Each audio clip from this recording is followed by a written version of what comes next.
Hey, everybody, let's say you're a very mild-mannered person, but all of us get caught up in the moment sometimes and feel ourselves escalating into an area of angst or anger, and you just want to ramp up and get into it. So luckily, Preeti has 5 tips or 5 steps you could go through to bring it back down to center and take away the drama or the pain. So Preeti, if you find yourself getting caught up, escalating, really getting into that negative emotion, what can someone do to put the brakes on? What would you recommend? Yeah, I think putting the brakes on is exactly what we're trying to do here. So what's happened is that you're triggered. You want to pick a fight. You see the fight. You want to escalate it. But there's a teeny tiny part of you that says, oh, that may not be the right thing. It's going to make things worse.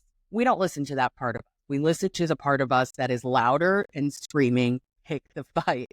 And so the very first line of defense against this primitive form of thinking, which is really being in fight or flight mode, is to pause. Just stop. Do not march into the room and talk to your husband. Do not call your kid and yell at them on their phone. Just pause and take a breath. It's okay. It doesn't need to be solved right this second. And recognize the fact that you're in distress and that you have feelings and your feelings are valid, but they may not be true and they may actually be tripping you up. The next thing we do is to actually investigate the thought. Is this a feeling or is this a fact? If it's a feeling, it still means that your feelings are valid. But feelings aren't necessarily always things that you need to act on. You especially don't need to act on it in the moment where you're still feeling the thing very deeply. If it's a fact, then that's something different. That might be something that you want to continue to explore. But again, not in this heightened state, a little bit later when you've had some time to calm down. And then the third one is a series of questions that we recommend that you ask. And it is one, does it need to be said? If there's a beef that you have with somebody else and can't wait to tell them this thing, is it something that they need to hear? Do they need to hear this thing? Is it life-threatening? Is it critical? Is it crucial? The answer is probably not.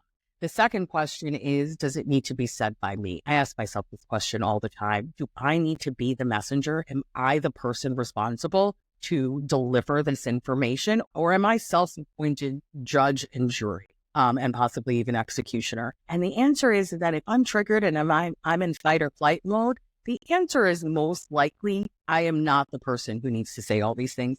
And then the third one is, does it need to be said right now? Once again, the pause. It's the most important part of this. It's the part of it that you can actually train your brain to do. If you practice this, you will automatically pause. Instead of just going full throttle, you'll find yourself over time, and it doesn't take that long. You'll find yourself over time just stopping and taking that beat, taking that breath, recentering yourself, and you'll feel really, really good about yourself. Because when you pursue triggered feelings, when you pursue the primitive part of your brain and what it's telling you to do, which is to fight, fight, fight, you tend to bring a lot of shame onto yourself. And then the last thing is sleeping on it. We want to have people in our lives who are healthy and model healthy relationships and healthy behavior. So if you have a person like that in your life, I would sleep on it and I would wake up in the morning, maybe write down a couple of thoughts, call that person and say, hey, there's something I want to run by you.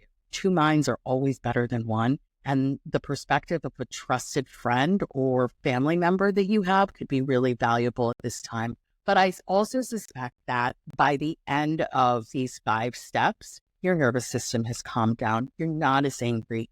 You have not added fuel to your own fire, and you're probably feeling a little bit more in control, and the executive functioning can turn on. Pausing and breathing is a way for us to override our fight or flight response, which is the sympathetic nervous system, and it is overridden by executive functioning. It's overridden.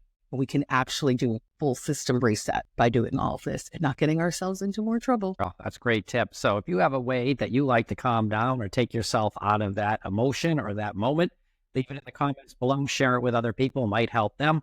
And if you like what you heard, head over to Maya for Life, Maya, the number 4 life. You can check out all our blog posts, videos, and all our other courses. That's great. Oftentimes men will walk out of the room. And if you've ever had a partner, a friend, or a family member, and you're a woman and a male person has walked out of the room in the middle of a conversation, you know that is deeply infuriating. But actually what they are doing is incredibly healthy. Not coming back to it ever and sweeping it under the rug is unhealthy.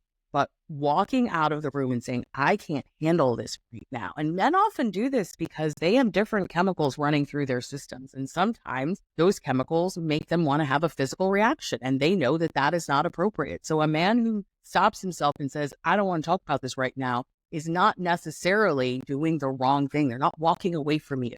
They're not, they are trying to self-regulate. I think if we had a little bit more compassion and understanding for that, would go a lot better. Kurt, has there ever been an instance where you've been in the heat of the moment with a friend or a loved one and you just said, I need a minute? Yeah, so that's a really good distinction because that can be interpreted as, you're turning your back, you're walking out of the room. So you're just ignoring the person, you're a coward. That's how you deal with your feelings, could be one projection of that. But like you said, if someone needs to take a second, take a moment, and they need to just, go on the porch, walk away because things are escalating, that's a very smart thing to do. But you're right, if you don't come back to it and you never bring it up again and it just is dismissed, then the other person isn't getting heard, and that issue just resonates underneath the surface as a fight down the road, or just as an irritant, or ramps up the negative resentment that builds over that, you don't deal with this, you don't talk to me, right? That's a common one you'll hear. Well, I had to walk away because I was getting upset. I didn't want to say something or do something, but then you never came back to discuss it calmly. And that's the part maybe where men aren't the greatest at, is coming back around and dealing with their feelings or emotions. Not a strong point of men. We'll just go with that. And you know what? We are big admirers of the Gottman Institute. The work that the Gottmans have done on relationships has been great over time. And they actually have a guide how to fight healthy for couples. And it's one that we highly recommend. Absolutely. How do we find more information on all of these relationship tips?